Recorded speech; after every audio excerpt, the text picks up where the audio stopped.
इस प्रोग्राम में जानवरों के शिकार की तस्वीरें दर्शक विवेक का इस्तेमाल करें।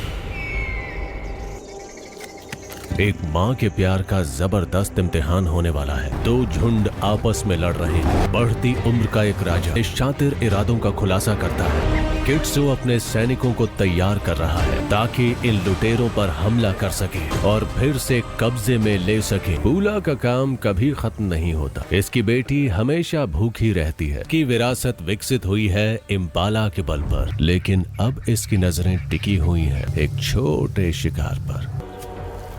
पूला की सेहत बिगड़ती जा रही है। इस मामूली से मंगूस से इसे कुछ हासिल नहीं होने वाला, लेकिन ये उम्र दराज माँ इसे भी नहीं खा रही। अब तो इसका मारा हर शिकार इसकी बेटी को मिलता है। मोत्सीरी महज 10 महीने की है और इसे नहीं मालूम कि जिंदा रहने के लिए क्या कुछ करना होता है। पूला को इसे और भी कई सबक सिखाने होंगे, लेकिन अपनी बेटी को इस दुनिया के हिसाब से तैयार करने के अब इसके पास ज्यादा वक्त नहीं है।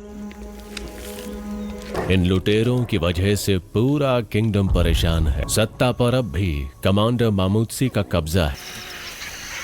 इसकी बेटी के लिए जिंदगी बहुत आसान है क्योंकि उसे जन्म से ही एक खास रुतबा हासिल है। इसे इसकी जरूरत की तमाम चीजें मिलती हैं, मगर फिर भी ये कभी संतुष्ट नहीं होती।